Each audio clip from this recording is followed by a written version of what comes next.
Assalamualaikum warahmatullahi wabarakatuh. Nama saya Muhammad Akmal bin Sulaiman, pembukaan matrik CN210378. Saya Nor Izzati binti Rakawi, nombor matrik CN210374. Saya Nihaula binti Ni Azlan, nombor matrik CN210381.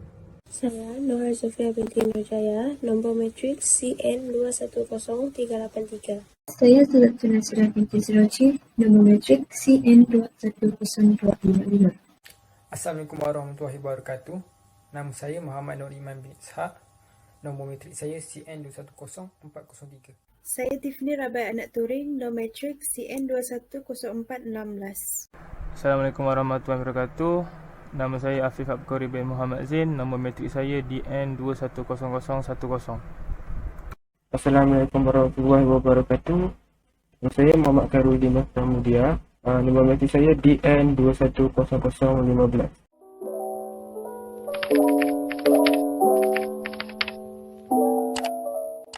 Bismillahirrahmanirrahim. Saya Afif Abqari akan membentangkan pendahuluan kajian, di mana kajian kami yang bertajuk peranan teknologi pada era pandemik kepada masyarakat. Pada era pasca kemodenan ini, teknologi adalah suatu perkataan yang sering diperkatakan pada abad ini yang menggambarkan alatan ataupun kaedah utama bagi manusia dalam melakukan kerja-kerja seharian dengan mudah. Saban tahun, teknologi menjadi pembangunan kepada dunia yang moden ini dalam menjalani infrastruktur dan pengembangan yang baik kepada masyarakat. Di sini kita dapati teknologi memainkan satu peranan yang penting kepada masyarakat kini. Pada tahun 2020, merupakan tahun di mana seluruh dunia digemparkan dengan berita yang tidak menyenangkan di mana penularan virus telah berlaku di seantero dunia. Virus COVID-19 merupakan tercetusnya kepentingan teknologi khususnya kepada masyarakat kini. Hal ini kerana semua tugas atau kerja manusia perlu dilakukan secara atas talian bagi yang bekerja di tempat kerja untuk mengelakkan kerumunan orang ramai atau kesesakan yang menjadikan punca penularan penyakit itu. Begitu juga, masyarakat perlu mempelajari menggunakan teknologi alaf baru ini. Hal ini kerana ingin memutuskan rangkaian penyakit COVID-19 itu. Selepas itu, hal ini juga telah mengajar masyarakat untuk menjalani kehidupan normal baru. Saya bagi contoh, yang bekerja dari rumah akan menggunakan teknologi yang sedia ada seperti Wi-Fi, komputer riba dan lain-lain. Dari aspek pendidikan pula, pelajar harus belajar di atas talian dengan menggunakan teknologi yang sedia ada juga seperti Google Meet, Team dan Zoom. Hal ini menunjukkan bahawa peranan teknologi pada zaman COVID-19 amatlah diperlukan dan harus digunakan atau harus dimanfaatkan dengan perkara yang lebih baik. Oleh itu, masyarakat dan teknologi menjadi satu peranan penting dalam kehidupan pada era pasca pandemik ini. COVID-19 merupakan punca di mana sebuah teknologi diperlukan pada tahun ini. Selepas itu, masyarakat diberikan penekanan penting dalam mempelajari sebuah teknologi ini bagi memudahkan interaksi dan kerja-kerja yang dijalankan dengan lebih mudah dengan menggunakan teknologi yang seperti WhatsApp, Telegram dan lain-lain. Secara tidak langsung, ia menjadi mudah dan dengan itu langkah ini juga dapat mengurangkan penularan jangkitan COVID-19.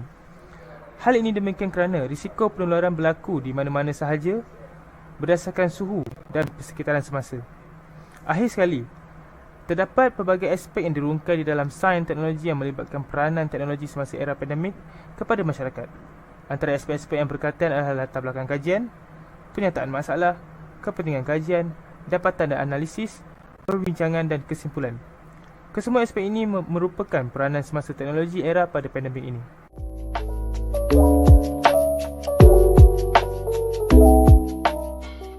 Kemudian, saya ingin membentangkan penyataan masalah kajian kami yang merujuk pelbagai jurnal untuk memastikan penyataan masalah sentiasa berhubung kait dengan kajian kami. Yang pertama, capaian internet yang lemah. Capaian internet merupakan perkara terpenting semasa era teknologi bagi mendapatkan maklumat terkini. Namun berlaku capaian internet yang kurang memuaskan pada beberapa tempat sehingga menyukarkan masyarakat bagi mendapatkan info-info penting dan rangkaian telekomunikasi yang lemah. Sebagai contoh, masalah capaian internet khususnya kawasan luar bandar di negeri ini antara yang kerap disuarakan oleh ibu bapa yang kecewa apabila sesi pengajaran dan pembelajaran di rumah PDPR anak-anak mereka sering terganggu. Hal ini menyukarkan pelajar untuk meneruskan pendidikan mereka di atas talian kerana capaian internet yang lemah serta tidak meliputi kawasan-kawasan tertentu. Yang kedua, laman web kesihatan dan portal kesihatan yang sukar untuk diakses dan bermasalah bagi mendapatkan maklumat terkini. secara tidak langsung, ia menyukarkan masyarakat untuk mengakses portal kesihatan seperti MySejahtera dan portal hospital kerajaan untuk membuat temujanji. Seperti yang kita tahu, portal kesihatan ialah satu teknologi aplikasi kesihatan yang sering digunakan sekarang seperti MySejahtera. MySejahtera yang direka khusus untuk masyarakat untuk mengetahui status COVID-19 yang sering bermasalah dan sukar diakses. Sebagai contoh, MySejahtera yang tidak mengemaskini status vaksin COVID-19 seseorang. Selain itu, QR Code MySejahtera yang sukar diimbas untuk check-in dan check-out ke sesuatu tempat juga yang bermasalah. Yang terakhir, ialah sistem komunikasi dan media yang kurang dinaik taraf dari masa ke semasa. Sistem komunikasi dan media yang kurang dinaik taraf dari masa ke semasa juga menyebabkan segala pelaksanaan tugasan menjadi beban kepada masyarakat pada pasca pandemik ini. Istilah work from home juga sering digunakan oleh sesetengah majikan di tempat kerja bagi menjaga tata cara kesihatan di tempat kerja.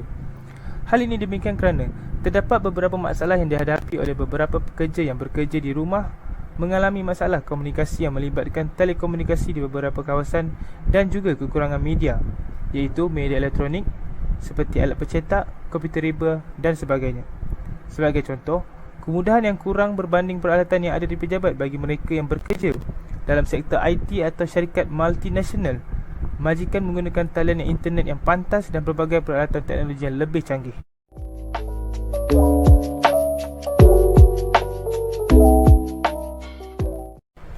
Kemudian, kita ada rujukan penyataan masalah. Yang seperti kita lihat, yang pertama kita ada baiki masalah MySejahtera sebelum perkenal fungsi baru.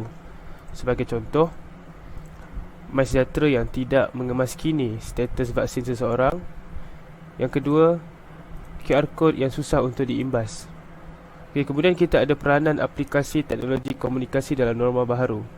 Sebagai contoh, banyak aplikasi-aplikasi teknologi komunikasi yang telah digunakan pada norma baharu ini seperti Google Meet, Zoom dan lain-lain. Yang terakhir, kita ada masalah internet lemah terus berlarutan. Sebagai contoh, tidak semua talian yang meliputi semua kawasan yang pedalaman.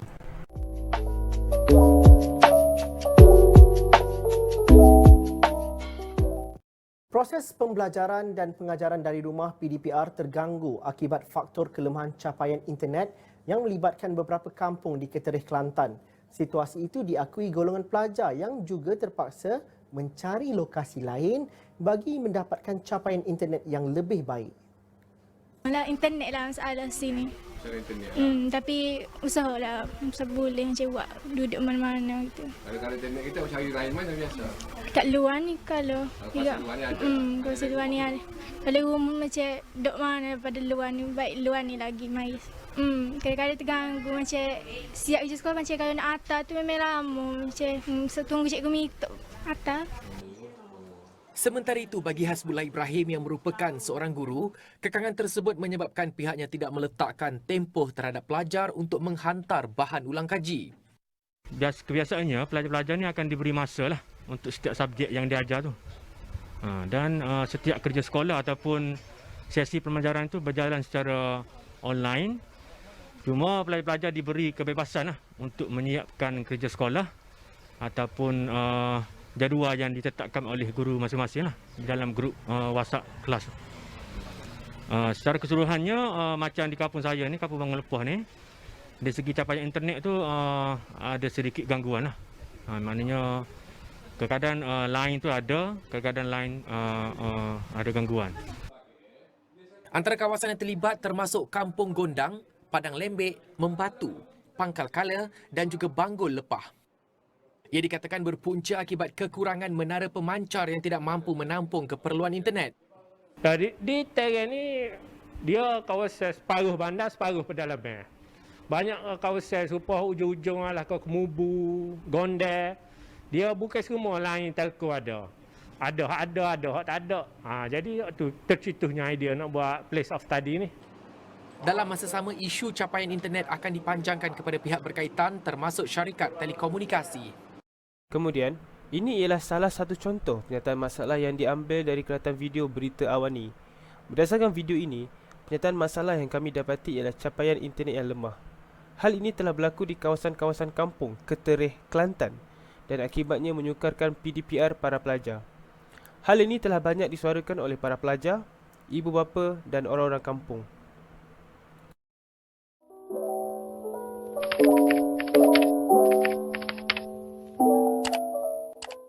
Objektif kami mempunyai 3, iaitu yang pertama, mengenal pasti peranan teknologi dalam meningkatkan kemahiran masyarakat. Yang kedua, mengkaji kesan penggunaan teknologi terhadap kehidupan masyarakat. Dan yang terakhir, mencadangkan langkah bagi mengaplikasikan penggunaan teknologi dalam kehidupan masyarakat pada masa kini.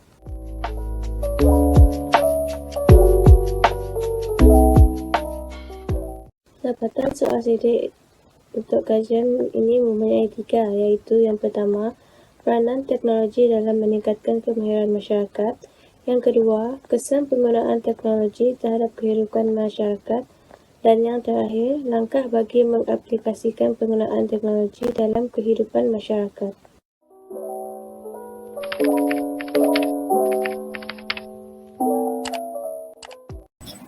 Dapatan soal sidik bahagian A ialah demografi.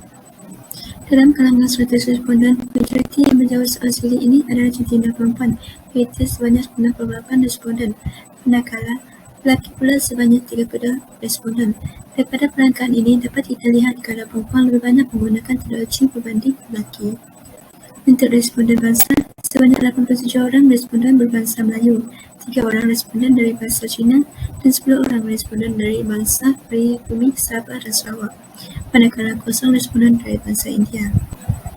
Untuk responden agama, sebanyak 89 orang responden merupakan masyarakat yang beragama Islam, 7 orang responden beragama Kristian, seramai 2 orang responden dari agama Buddha dan lain-lain agama, manakala untuk 0 responden dari yang beragama Hindu. Untuk responden umur, majoriti 83 orang responden berumur antara 21 hingga 30 tahun. Diikuti 9 orang responden berumur antara 18 hingga 20 tahun, 6 orang responden berumur antara 31 hingga 40 tahun, dan 2 orang responden berumur 41 tahun. Untuk responden tahap pendidikan, seramai 43 orang responden merupakan golongan dari ijazah sarjana muda, diikuti dengan 42 orang responden merupakan golongan dari diploma. Seterusnya, seramai 9 orang responden dari golongan SPM dan 4 orang responden dari lain golongan.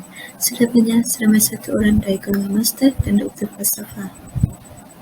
Untuk responden pekerjaan, seramai 50 orang responden adalah dari pelajar dan diikuti dengan 30 orang responden dari kaki tangan swasta, 9 orang responden dari bekerja sendiri, 6 orang responden dari lain pekerjaan, 3 orang responden dari suri rumah dan 2 orang dari kaki tangan kerajaan. Hasil kajian ini didapati bahawa pelajar merupakan responden tertinggi dalam menjawab soalan sidik ini. Responden untuk bahagian A yang terakhir adalah teknologi yang manakah responden sering gunakan. Majoriti 92 orang responden menggunakan telefon sebagai teknologi yang sering digunakan semasa era pandemik ini, kerana mudah untuk mengetahui situasi semasa pandemik yang telah dikemas ini. Seramai 7 orang responden yang menggunakan laptop sebagai teknologi yang sering digunakan, dan selebihnya 1 orang responden yang sering menggunakan teknologi komputer.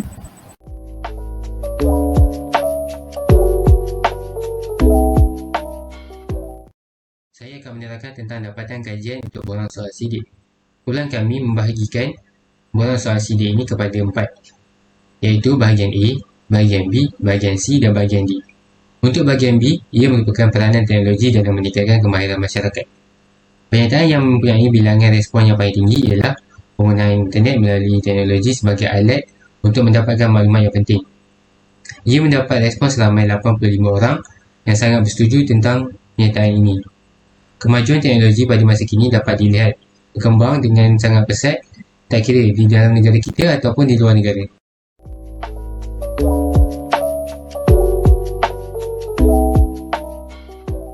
Bahagian C ialah kesan penggunaan teknologi terhadap kehidupan masyarakat. Untuk bahagian ini, pernyataan yang mempunyai bilangan respon yang paling tinggi ialah menjimatkan masa dalam pencarian maklumat yang diperlukan. Ia mendapat respon selama 78 orang yang bersetuju dengan pernyataan ini. Dalam tempoh sekatan pergerakan akibat COVID-19, pembelajaran dalam talian bukan lagi satu pilihan tetapi keperluan. Kehadiran teknologi canggih dalam era moden membenarkan aktiviti pengajaran dan pembelajaran berlaku di mana-mana saja tak kira tempat dan waktu.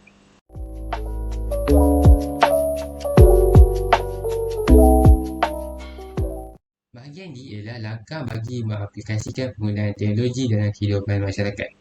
Pernyataan yang mempunyai bilangan respon yang paling tinggi ialah memperketatkan sistem dalam aplikasi teknologi agar semua golongan boleh menggunakannya. Selama 72 orang responden yang sangat bersetuju dengan pernyataan ini. Semasa era pandemik, peningkatan penggunaan teknologi dalam golongan bawah umur sangat tinggi kerana aktiviti luar tidak dibenarkan sama sekali. Perkara ini haruslah diperketatkan supaya sistem dalam aplikasi teknologi dapat dicapai oleh golongan bawah umur dan dapat menggunakan teknologi ini dengan bebas.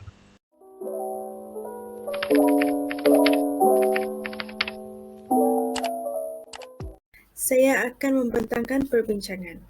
Dalam bahagian ini akan membincangkan kajian yang diperolehi berdasarkan kajian objektif. Secara amnya, bab ini akan membincangkan dengan lebih mendalam tentang kajian ini. Dalam perbincangan mengenal pasti peranan teknologi dalam meningkatkan kemahiran masyarakat, membolehkan masyarakat untuk berkongsi maklumat. Seterusnya, menurut Suruhanjaya Komunikasi dan Multimedia Malaysia SKMM, dalam kenyataannya sempena sambutan Hari Telekomunikasi dan Masyarakat Berinformasi Sedunia menyebut ketika dunia dilanda COVID-19, teknologi dan komunikasi menjadi landasan untuk mengukuhkan ekonomi serta kehidupan rakyat walaupun dalam situasi sukar ketika ini. Teknologi masa kini memudahkan pekerjaan seseorang pendidik, proses membentuk dokumen pengajaran, proses audio atau visual lebih berkesan serta proses penilaian khusus. Akhir sekali, peranan mewar-warkan teknologi semasa era pandemik kepada masyarakat membawa perubahan ketara kepada corak kehidupan yang mengoptimumkan penggunaan teknologi.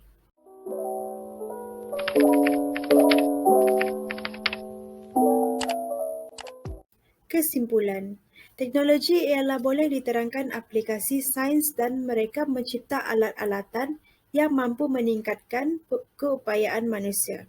Namun, sebaliknya, meletusnya pandemik COVID-19 di Malaysia pada awal Februari 2020 bukan sahaja merubah gaya hidup masyarakat namun membawa perubahan ketara kepada corak kehidupan yang mengoptimumkan penggunaan teknologi. Peranan teknologi semasa era pandemik kepada masyarakat amatlah penting kerana kita perlu mengikut arus kemodenan dari masa ke semasa agar kita tidak ketinggalan dan menggunakannya untuk perkara yang lebih berfaedah. Itu sahaja daripada grup 4. Terima kasih.